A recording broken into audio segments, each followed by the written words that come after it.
Welcome to Stillworks and Brewing. This is a channel that's all about home distillation and brewing. Just a reminder, if you like what you see, please hit that subscribe button down there. Today I would like to introduce a new series that we're going to come out with. It's called Back to the Basics series. We're going to go over the fundamentals of distilling and brewing, the use of different tools and different systems. We're going to have one on safety.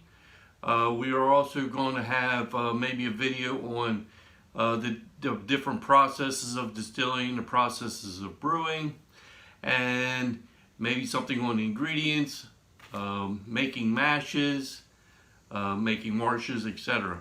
And for something that you would like to see, please leave a description down there in the comments. And I'll see what I can do to get it to you. If I don't know the answer, I'll see what I can find out for you. And if I can't find the answer, I don't know what to do. Okay, so we're glad to see you come. We'll see you next time.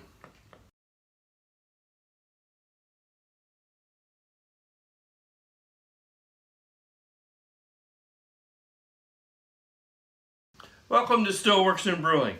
Today's video is back to the basics, safety. Okay, so I got a few items on the list here that we'll talk about. Number one, no closed systems for your still. Okay, make sure that there's always a path for the vapors and the pressures to exit. Okay, so, we don't want no pressure building up inside. And the other thing is too, when you're cleaning, make sure that somehow it didn't get clogged. I mean, you want to make sure everything's nice and clean anyway. All right, number two, alcohol is a fuel. It can catch on fire. So just remember, when you're heating your still with an open flame, be very, very careful. If you may have any spills or anything like that, make sure you clean it up right away. Okay, and any, like especially when you're doing a stripping run, if you get going a little bit too hard, you could see some vapors coming out, and they could be flammable vapors, so they could explode. Okay, and the other thing is too is when you are doing your spirit run, make sure that nothing more than 40 ABV goes into your brew pot. You can cut her down with good clean water, to do that. Okay, number three, high ABVs. Storing high ABVs, make sure that they are, they're put away, locked up, so nobody can get into them. And you wouldn't want to make sure no kids or pets or anything like that, because at real high ABVs, it is a poison. So let's be careful with that. And the next thing on the list is, make sure that you label everything so you know what is what. You don't want to have a mix-up.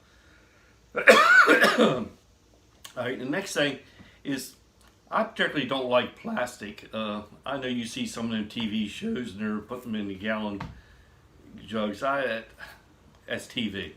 Okay, so I would say it's either got to be in stainless steel, copper, or glass, or wood. And that's what should touch your distillate. Okay, and like I said, make sure that everything is labeled, and do it right away because you can't forget. Okay, next on the list is dealing with hot liquids. I mean, most of the time, in my case, I'm dealing with 5 to 6 gallons of near boiling liquid. If I spilt that on me, that could hurt you really bad, and so we shouldn't do that. And make sure that you're paying attention.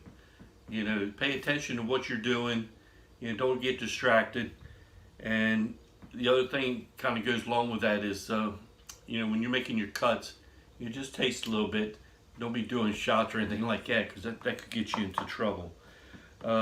Next on the list would be dealing with electric and water together. Okay, make sure that you use a ground fault system.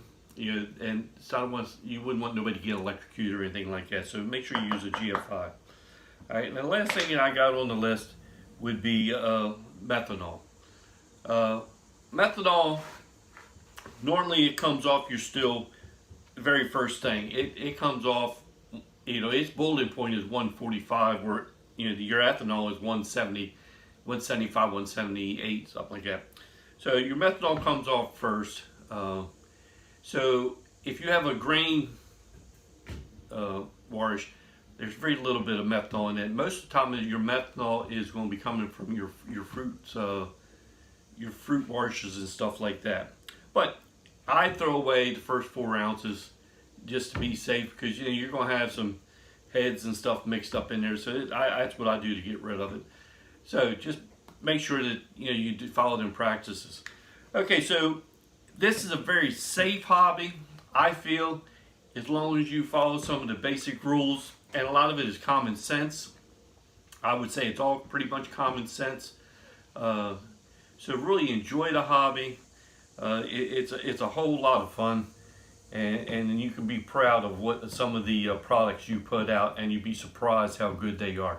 So enjoy the adventure. We'll see you next time. Oh, and by the way, if you have some other things that you want to talk about, make sure that you put them down there into the comment sections. And like I said before, hit the subscribe button and the notification bell. We'll see you next time. Enjoy the adventure. See ya.